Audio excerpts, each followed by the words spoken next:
नमस्कार। Education world के online platform पे आप सबका स्वागत है। मैं आई के त्रिपाठी। आज भारत के संविधान और राज्य व्यवस्था के एक महत्वपूर्ण टॉपिक पर हमें आपसे एक बहुत ही सारगर्भित चर्चा करनी है, और ये सारगर्भित चर्चा आपकी परीक्षाओं के लिए इस टॉपिक से जो लिखा हुआ है सीएजी, इस टॉपिक से जो भी क्वेश्चन आएंगे वो क्वेश्चन तो आपसे बनेंगे ही, क्योंकि आपका कॉन्सेप्ट इस पे अच्छी तरह से क्लियर हो जाएगा। तो आइए हम इसकी शुरुआत करेंगे। नियंत्रक और महालेखा परीक्षक CAG, controller and auditor general of India.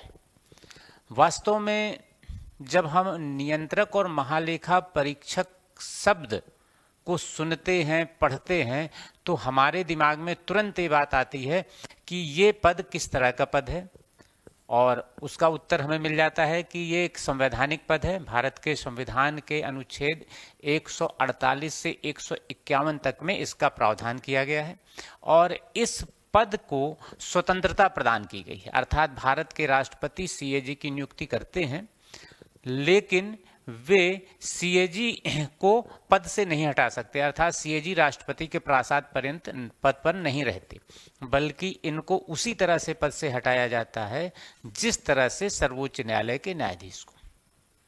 तो जब ये बात हम समझते हैं तो तुरंत दिमाग में एक प्रश्न कौनता है कि ऐसा क्यों किया गया, सीएजी के पद को इतना महत्वपूर्ण क्यों बनाया गया। इसका उत्तर हमें मिलता है जब हम इस पर विचार करते हैं, इसका अध्ययन करते हैं, तो इसका उत्तर हमें सहज ही मिल जाता है कि किसी भी लोकतांत्रिक राष्ट्र के लिए ये आवश्यक है कि वहां पर संसद और कार्यपालिका किस तरह के कानून बना रही है, उन कानूनों का किस तरह से क्रियान्वयन किया जा रहा है, और वहां जो लोक वित्त है, जो जनता का धन है, वो किस तरह से खर्च किया जा रहा है, इस पर एक निगाह रखी जाए, नियंत्रण रखा जाए। इसके लिए जरूरी होता है कि एक ऐसा पद सृजित किया जाए जो कि लोक वित्त पर नियंत्रण रखने का कार्य करे, उसमें जो खर्च हुआ है उस खर्च की जांच करने का कार्य करे। अर्थात सीएजी लोक वित्त के एक सजग प्रहरी के रूप में कार्य करता है, और इसका नाम जो कि है नियंत्रक और महालेखा परीक्षक। नियंत्रक और महालेखा परीक्षक से एक बात हमें ये लगती है कि ये लोक वित्त पर या सरकार के द्वारा जो धन खर्च किया जा रहा है उस धन पर ये नियंत्रण रखता है, लेकिन वास्तव में ऐसा नहीं है। भारत के संदर्भ में तो कम से कम ऐसा नहीं है। भारत के संदर्भ में स्थिति यह है कि नियंत्रक और महालेखा परीक्षक अपने पद नाम के अनुरूप पूर्ण रूप से कार्य नहीं करता, क्योंकि ये सरकार के द्वारा खर्च किए जाने वाले धन का लेखा परीक्षक तो करता है, लेखा परीक्षण तो करता है, लेकिन वह धन किस तरह से निर्गत किया जाएगा इस पर सीएजी का नियंत्रण नहीं होता। अर्थात भारत में सीएजी केवल लेखा परीक्षण का कार्य करता है, नियंत्रण का कार्य वह प्रत्यक्ष रूप से नहीं करता, जबकि इंग्लैंड में सीएजी ऐसा कार्य करता है। भारत में यह प्रत्यक्ष रूप से नहीं करता, हाँ इनडायरेक्ट ये अवश्य करता है। अर्थात संसद जब सरकार के द्वारा किए हुए खर्च पर नियंत्रण रखती है तो उस नियंत्रण में सीएजी सहयोगी के रूप में कार्य करता है। अर्थात एक तरह से हम मान सकते हैं कि ये अप्रत्यक्ष रूप से जो धन खर्च किया जाता है उस पर अप्रत्यक्ष रूप से ये नियंत्रण रखते हैं।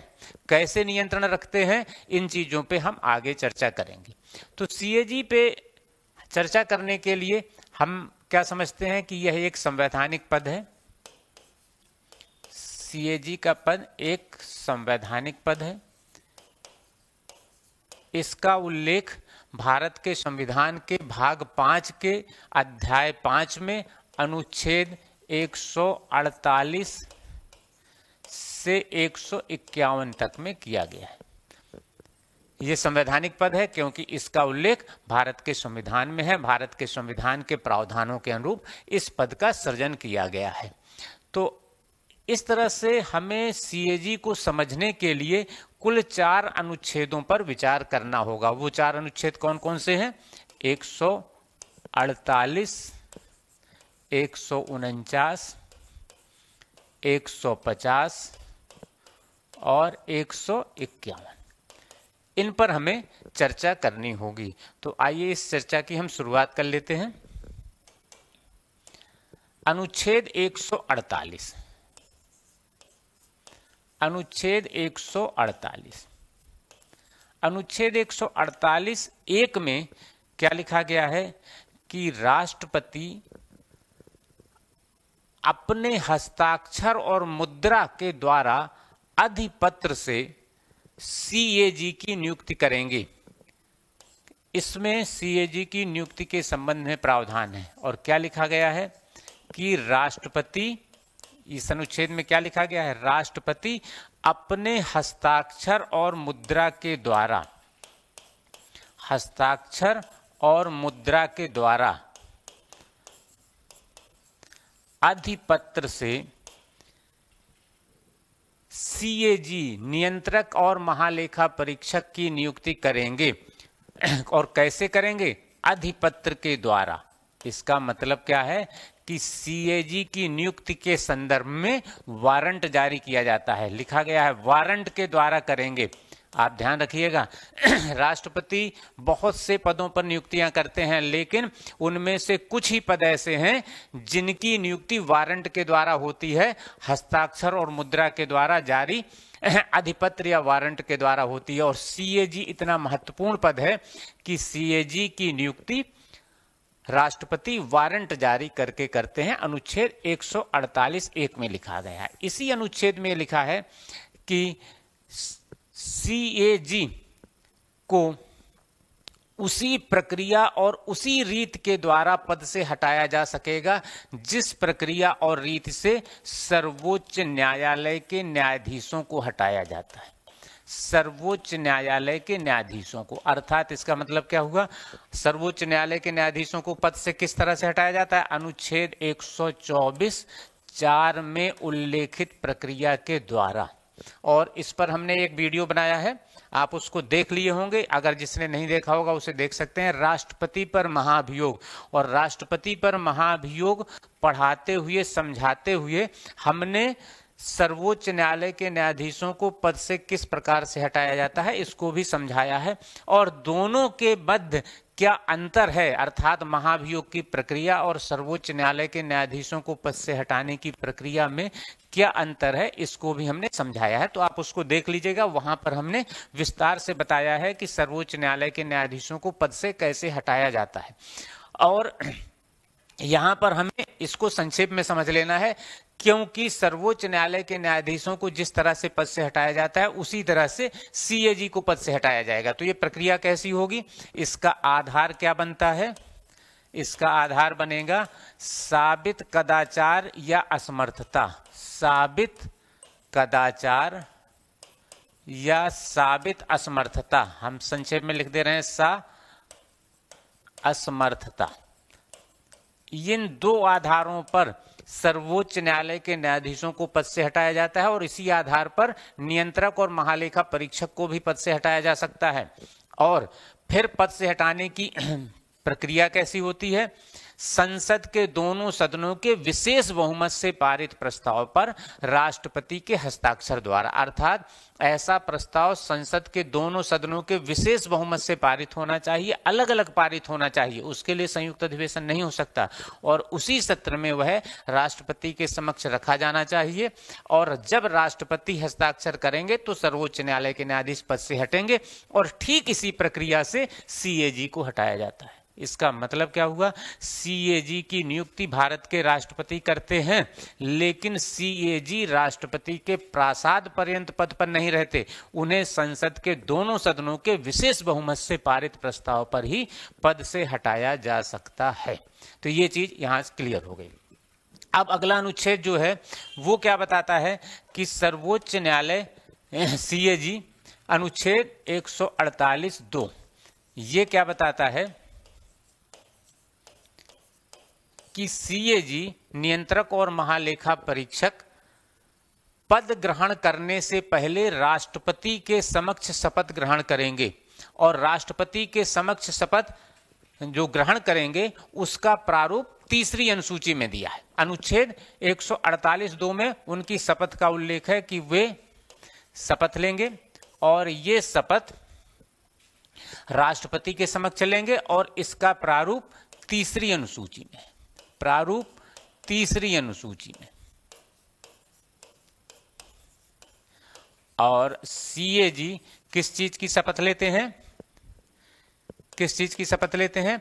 भारत के संविधान के प्रति श्रद्धा और निष्ठा रखने की शपथ लेते हैं और भारत की संप्रभुता और अखंडता को अक्षुण्ण रखने की शपथ लेते हैं और अपने पूरे ज्ञान और विवेक से और बिना भय या पक्षपात के अपने कर्तव्यों का निर्वहन करने की शपथ लेते हैं और संविधान और विधि की मर्यादा बनाए रखने की शपथ लेते हैं। तो ये शपथ लेते हैं सीएजी भारत के राष्ट्रपति के सामने। अब क्या बात आती है कि अभी तक हमने एक बात समझ ली कि सीएजी की नियुक्ति भारत के राष्ट्रपति करेंगे और वो नियुक्ति कैसे करेंगे? वारंट जारी करके करेंगे। सीएजी को पद से कैसे हटाया जाएगा? ठीक उसी तरह से हटाया जाएगा जैसे सर्वोच्च न्यायालय के न्यायाधीश को हटाया जाता है। सीएजी पद ग्रहण करने के पहले तीसरी अनुसूची में दिए गए प्रारूप के आधार पर राष्ट्रपति के सामने शपथ लेंगे। लेकिन अब एक बात आती है कि सीएजी बनाया किसे जाएगा? ये सारी बातें तो हो गई, शपथ लेंगे, नियुक्ति होगी, लेकिन किसे नियुक्त किया जाएगा? इस संदर्भ में भारत का संविधान मौन है। भारत के संविधान में इस संदर्भ में कोई प्रावधान नहीं है। इसमें केवल क्या प्रावधान है? अनुच्छेद 148(3) और 149, ये दो प्रावधान है। क्या प्रावधान है इसको देख लें। अनुच्छेद 148(3) में लिखा है कि सीएजी की सेवा शर्तें, वेतन या अन्य पेंशन आदि के संदर्भ में वही व्यवस्था होगी जो संसद विधि बना के निर्धारित करेगी। अर्थात उसकी सेवा शर्तें, योग्यता, पेंशन आदि की नियम बनाने का अधिकार संसद को दे दिया गया। संसद को यह अधिकार दिया गया कि संसद विधि बना के ये निर्धारित करे कि सीएजी की योग्यता क्या होगी, किसे सीएजी नियुक्त किया जाएगा, उनका वेतन क्या होगा, उनका कार्यकाल क्या होगा और उनको पेंशन कैसे मिलेगी, कितनी मिलेगी, ये सारी चीजें निर्धारित करने का अधिकार संसद को है।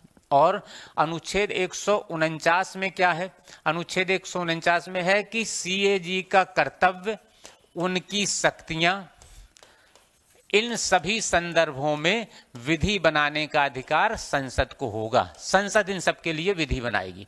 अर्थात संसद को सीएजी की योग्यता, उनकी कर्तव्य, शक्तियां, इन सब पे विधि बनाने का अधिकार मिला। और संसद ने नियंत्रक और महालेखा परीक्षक सेवा शर्तें, कर्तव्य, शक्तियां अधिनियम 1971 बनाया। संसद ने एक अधिनियम बनाया, उस अधिनियम का नाम क्या था? नियंत्रक और महालेखा परीक्षक योग्यता, सेवा शर्तें, कर्तव्य और शक्तियां अधिनियम 1971। और इसमें संशोधन किया 1976 में। यह संशोधन 1976 में किया। इसके आधार पर वर्तमान समय में सीएजी की नियुक्ति की जाती है। सीएजी का वेतन, उनके कार्यकाल निर्धारित हैं, उनकी शक्तियां और उनके कार्य सब निर्धारित किए गए हैं। इसको हम समझ लें। अब देखिए किसे बनाया जाएगा, अर्थात उनकी योग्यता क्या होगी। अभी हमने बात की कि योग्यता का संविधान में कोई उल्लेख नहीं, इसके लिए संसद ने विधि बनाई और विधि बनाकर क्या व्यवस्था की गई कि अब ऐसे व्यक्ति को नियंत्रक महालेखा परीक्षक बनाया जाता है जो लेखा और वित्त का अनुभवी हो, ज्ञान रखता हो। तो सामान्य रूप से भारतीय वित्त सेवा के अधिकारियों को इसका अनुभव रहता है, तो भारतीय वित्त सेवा के अधिकारियों को सीएजी बना दिया जाता है, जो बहुत ही सीनियर होते हैं, उनको सीएजी नियुक्त कर दिया जाता है। इनका कार्यकाल कितना रखा गया? इनका कार्यकाल रखा गया 6 वर्ष या 65 वर्ष की आयु, 6 वर्ष या 65 वर्ष की आयु। और इनमें से जो पहले हो 65 वर्ष की आयु तक, इनमें से जो पहले हो, इनमें से जो पहले हो। इसका मतलब समझते हैं कि अगर कोई व्यक्ति है जिसको 55 साल की उम्र में सीएजी बना दिया गया, अब 55 साल की उम्र में सीएजी बने तो 6 वर्ष बाद इनकी उम्र कितनी हो जाएगी? 61 वर्ष। तो इनका कार्यकाल कितना रहेगा? 6 वर्ष। क्योंकि 65 वर्ष तक इनका कार्यकाल नहीं रहेगा, क्योंकि यहां लिखा है कि उनका कार्यकाल या तो 6 वर्ष होगा या 65 वर्ष की आयु तक होगा, और इन दोनों में से जो पहले पूरा हो जाएगा वहां तक इनका कार्यकाल रहेगा। और अगर कोई व्यक्ति है जिसे 60 वर्ष की आयु में बना दिया जाए और 60 वर्ष की आयु में 6 वर्ष कार्यकाल पूरा करेंगे तो क्या हो जाएगा? 66 वर्ष हो जाएगा। तो इनका कार्यकाल 66 वर्ष नहीं रहेगा। 66 वर्ष क्यों नहीं रहेगा? क्योंकि यहां पे इनका कार्यकाल 6 वर्ष नहीं हो सकता, क्योंकि वो 65 से अधिक की आयु पार कर जा रहे हैं। तो इनका कार्यकाल 65 वर्ष की आयु में पूरा हो जाएगा। जैसे ही 65 वर्ष की आयु पूरी करेंगे तो 6 साल भले नहीं पूरा हुआ, लेकिन इनका कार्यकाल पूरा हो जाएगा। तो इस तरह से सीएजी का कार्यकाल जो होता है वो होता है या तो 6 वर्ष या 65 वर्ष की आयु तक, और इन्हें पद से वैसे ही हटाया जा सकता है जैसे सर्वोच्च न्यायालय के न्यायाधीशों को हटाया जाता है। इनका वेतन कितना निर्धारित किया गया? इनका वेतन वही निर्धारित किया गया जो सर्वोच्च न्यायालय के न्यायाधीशों को मिलता है। अर्थात सर्वोच्च न्यायालय के न्यायाधीशों को जो वेतन मिलता है वही निर्धारित किया गया। अर्थात वर्तमान समय में कितना होगा? 2.5 लाख रुपए प्रति माह। एक बात और लिखी गई थी, अनुच्छेद 148(3) में क्या लिखा गया था? ये लिखा गया कि संसद विधि बनाकर इनकी सेवा, शर्तें, वेतन इन सब का निर्धारण करेगी, पेंशन का निर्धारण करेगी, लेकिन सीएजी की नियुक्ति के बाद उनकी सेवा शर्तें, उनके वेतन, पेंशन आदि में अलाभकारी परिवर्तन नहीं किया जाएगा। अलाभकारी परिवर्तन नहीं किया जाएगा। परिवर्तन नहीं किया जाएगा। इसका अर्थ क्या होता है? इसका अर्थ ये नहीं होता कि ऐसा कोई परिवर्तन किया नहीं जा सकता। परिवर्तन हो सकता है, लेकिन वो परिवर्तन कब लागू होगा?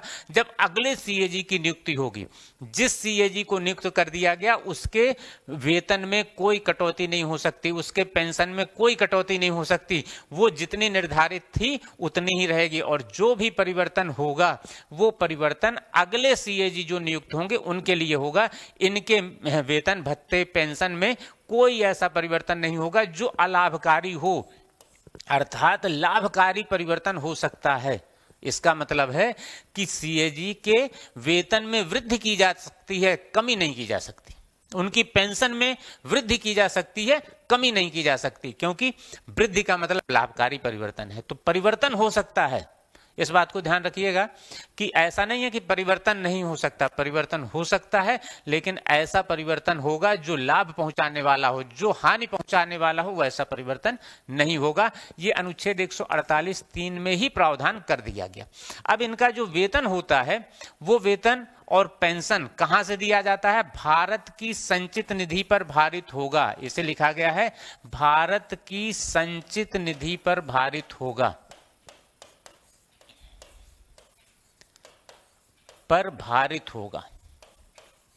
इसका अर्थ क्या हो जाता है कि इनके वेतन पर संसद में चर्चा हो सकती है, लेकिन मतदान नहीं हो सकता। जो वेतन निर्धारित है वो वेतन दिया जाएगा। भारत की संचित निधि पर भारित है, इस शब्द का उल्लेख कर दिया गया है। अर्थात उस पे संसद में चर्चा तो हो सकती है, लेकिन उस पर मतदान नहीं किया जाएगा। तो ये इनका वेतन, पेंशन और सारी सेवा शर्तें इस तरह से निर्धारित कर देंगे। अब एक बात आती है, यहां यह भी निर्धारित कर दिया गया कि सीएजी निष्पक्ष रूप से काम करे। यह भी बहुत जरूरी है। क्यों जरूरी है? क्योंकि सीएजी का काम क्या है? केंद्र सरकार और राज्य सरकारें और जितने केंद्र शासित प्रदेशों में विधानसभाएं हैं उन सब के जितने खर्चे होते हैं, संचित निधि से जो खर्चे हो रहे हैं, जितने आकस्मिक निधि से हो रहे हैं, अर्थात जो भी व्यय हो रहा है, उन सारे व्यय की जांच करना, उनका ऑडिट करना, ये काम होता है। तो आप जरा सोचें कि अगर सीएजी का पद जो है वो पद ऐसा ना बनाया जाए कि जो कि निष्पक्ष रह सके, तो फिर क्या स्थिति होगी, वो सरकार के दबाव में काम कर सकते हैं या किसी लालच में काम कर सकते हैं। इसलिए अनुच्छेद 148(4) में क्या प्रावधान कर दिया गया कि सीएजी अपने पद से निवृत्त होने के बाद, अर्थात उनका कार्यकाल पूरा होने के बाद में, वे भारत सरकार या किसी राज्य सरकार के अधीन कोई पद ग्रहण नहीं करेंगे। ये व्यवस्था कर दी गई अनुच्छेद 148(4) में। अब एक बात और आई कि सीएजी अकेले काम तो कर नहीं सकते। सीएजी के लिए पूरी की पूरा एक ऑफिस होना चाहिए, पूरा उनका एक पूरा विभाग होता है, ढेर सारे लोगों का सहयोग लेना पड़ता है। तो यहां एक प्रावधान किया गया कि सीएजी के अधीन आने वाले जितने कर्मचारी होंगे, उन सारे कर्मचारियों की सेवा शर्तें बनाने का अधिकार और प्रशासनिक अधिकार किस तरह से होंगे, तो इसका प्रावधान किया गया अनुच्छेद 148(6) में। यह प्रावधान किया गया कि संसद विधि बनाएगी इस संदर्भ में संसद विधि बनाएगी, और इसी विधि के अधीन रहते हुए, इसके अधीन रहते हुए राष्ट्रपति ये निर्धारित करेंगे कि सीएजी के अधीन जो कर्मचारी हैं, जो कार्मिक हैं, उनकी सेवा शर्तें क्या होंगी और सीएजी के प्रशासनिक अधिकार क्या होंगे। लेकिन राष्ट्रपति ये सीएजी के परामर्श से ही निर्धारित करेंगे, सीएजी के परामर्श से निर्धारित करेंगे। इसका मतलब क्या हुआ, संसद द्वारा बनाई गई विधि के अधीन सीएजी के परामर्श से ही राष्ट्रपति निर्धारित करेंगे। इसका अर्थ होता है कि सीएजी ही ये निर्धारित कर लेगा कि उसके अधीन जितने प्रशासनिक अधिकारी हैं, जितने अन्य कार्मिक अधिकारी हैं, उनकी सेवा शर्तें क्या होंगी, नियमावली क्या होगी, वो सारी के सारी चीजें निर्धारित करने में बहुत महत्वपूर्ण रोल सीएजी का हो जाएगा। अब जो कार्मिक होंगे, जितने कर्मचारी होंगे, इनके खर्च, इनका वेतन भत्ते, ये सब के सब भी भारत की संचित निधि पर भारित होंगे। इसका उल्लेख कर दिया गया 148(5) में। 148(5) में ये प्रावधान कर दिया गया कि जितने भी कार्मिक होंगे, जितने कर्मचारी होंगे, उनके वेतन भत्ते, पेंशन, इन सारी चीजों का जो व्यय होगा, ये भारत की संचित निधि पर भारित होंगे। तो इस तरह से अनुच्छेद 148 में ये सारे प्रावधान किए गए। अब बात आई कि सीएजी का कार्य क्या है, उनके कार्य क्या है, और इसके लिए हमने आपको बताया कि अनुच्छेद 149 में प्रावधान है कि संसद विधि बनाकर उनके कर्तव्य, उनकी शक्तियां निर्धारित कर सकती है, और जब तक वह उनके कर्तव्य और शक्तियां निर्धारित नहीं करेगी, तब तक उनके कार्य वही होंगे जो संविधान लागू होने के पहले, अर्थात भारत के स्वतंत्र होने के पहले नियंत्रक महालेखा परीक्षक के जो कार्य थे, वही कार्य होंगे। तो संसद ने इसके लिए 1971 में एक अधिनियम बनाया, और इसको संशोधित कब किया, इसे संशोधित किया 1976 में। 1976 में इसे संशोधित किया। अब देखिए क्या स्थिति आई कि भारत में नियंत्रक और महालेखा परीक्षक क्या कार्य करते थे, क्या कार्य करते थे। इनका कार्य क्या था, इनके दो कार्य थे। एक काम तो था लेखांकन का, लेखांकन, और दूसरा काम था लेखा परीक्षण, दूसरा काम था लेखा परीक्षण। दो कार्य थे इनके। पहला काम था लेखांकन, अर्थात अकाउंट बनाना, अकाउंटिंग का काम था, और दूसरा ऑडिटिंग का काम था। एक अकाउंटिंग का काम था और दूसरा ऑडिटिंग का काम था। लेखांकन करना, जो भी खर्च किया जा रहा है वो कहां कहां कैसे कैसे खर्च किया जा रहा है, उसकी एक लिस्ट बना लेना, एक कहलाता है अकाउंटिंग, लेखांकन, कहां पे कैसे कैसे खर्च हो रहा है। और लेखा परीक्षण का मतलब क्या होता है, इसके दो अर्थ सामान्य रूप से निकलते हैं। पहला अर्थ क्या निकलता है कि जो धनराशि जिस मद में दी गई थी उसी मद में खर्च हुई कि नहीं, पहली बात। दूसरी बात क्या निकलती है कि इस धनराशि को खर्च करने में मितव्ययता के नियमों का पालन किया गया कि नहीं, अर्थात अगर इस कार्य करने के लिए जो पैसा खर्च किया गया क्या उससे कम में हो सकता था। ये कार्य क्या था, ये कार्य कहलाता है लेखा परीक्षण। और सीएजी 1950 से लेकर यही काम करते रहे, ये काम वो करते रहे और ये अधिनियम बनने के बाद भी ये कार्य करते रहे। अब क्या स्थिति आई कि जरा आप देखें, इन दोनों स्थितियों में विरोधाभास दिखता है। क्या विरोधाभास दिखता है कि जो ये निर्धारित कर रहा है कि किस मद में खर्च किया जाएगा, वही यह निर्धारित करेगा कि जिस मद में दिया गया उसी मद में खर्च हुआ कि नहीं। लेखांकन का मतलब क्या है कि वो निर्धारित कर रहे हैं, सीएजी निर्धारित कर रहे हैं कि ये पैसा इस मद में खर्च होगा, ये पैसा इस मद में खर्च होगा, ये पैसा इस मद में खर्च होगा, उसकी लिस्ट बना रहे हैं। और यहां वही निर्धारित कर रहे हैं कि जिस मद में दिया गया था उसी में खर्च हुआ कि नहीं। अगर खर्च ना हुआ होगा तो फिर क्या होगा, वो रिपोर्ट कैसे बनाएंगे, क्योंकि यहां निर्धारित उन्होंने ही किया और उन्होंने ही ऑडिट किया है। तो अब क्या किया गया, 1976 में जो संशोधन किया गया, संशोधन के द्वारा ये कार्य सीएजी से वापस ले लिया गया, अकाउंटिंग का काम वापस ले लिया गया, अकाउंटिंग का काम वापस ले लिया गया, केवल उनको ऑडिटिंग का काम दिया गया। अकाउंटिंग का काम वापस ले लिया गया कि अब वो अकाउंटिंग का काम नहीं करेंगे, केवल ऑडिटिंग करेंगे, लेखा परीक्षण करेंगे। ये 1976 से प्रावधान किया गया। और अब इसके लिए क्या व्यवस्था की गई, इसके लिए व्यवस्था की गई कि केंद्र सरकार ने एक नया पद सृजित किया लेखांकन के लिए। लेखांकन और लेखा परीक्षण दो कार्य हैं, लेखांकन और लेखा परीक्षण। लेखांकन के लिए या अकाउंटिंग के लिए कौन सा पद सृजित किया, CGA, CGA, controller general of accounts. क्या पद सृजित किया, कंट्रोलर जनरल ऑफ अकाउंट्स,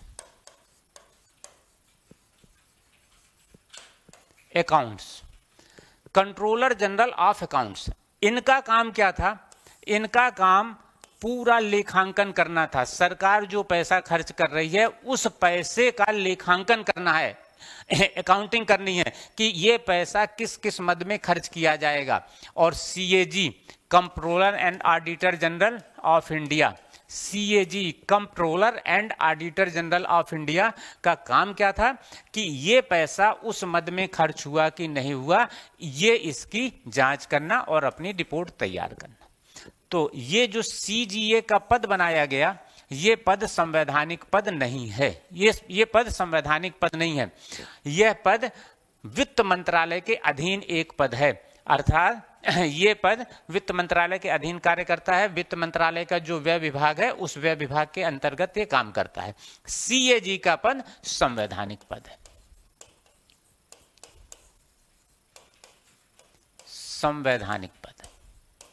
अब एक बात ये आई, क्या स्थिति हुई कि सीएजी शुरू से ही काम क्या करते थे, भारत सरकार के सभी खर्चों का लेखांकन और लेखा परीक्षण, सभी राज्य सरकारों के सभी व्यय का लेखांकन और लेखा परीक्षण, और उन केंद्र शासित प्रदेशों के व्यय का लेखांकन और लेखा परीक्षण जहां पर विधानसभाएं हैं। लेकिन अब स्थिति क्या आई, 1976 में जब परिवर्तन कर दिया गया तो केंद्र ने तो सीएजी के साथ ही सीजीए भी नियुक्त कर दिया, लेकिन राज्यों ने ऐसा नहीं किया। राज्यों ने कहा कि नहीं, हम ऐसा नहीं करेंगे, हम सीजीए जैसा कोई पद नहीं बनाएंगे, हमारे लेखांकन का कार्य सीएजी ही करें। तो अब स्थिति वर्तमान समय में क्या है, सीएजी केंद्र सरकार के लेखा परीक्षण करते हैं और राज्य सरकारों और सभी उन यूनियन टेरिटरी जहां विधानसभाएं हैं उनका लेखांकन और लेखा परीक्षण दोनों का कार्य करते हैं। वर्तमान समय में इनके ये कार्य होते हैं। अब देखते हैं आगे। जो भी व्यय होता है वो उसका ड्राफ्ट जो बनता है वो ड्राफ्ट बनेगा कैसे?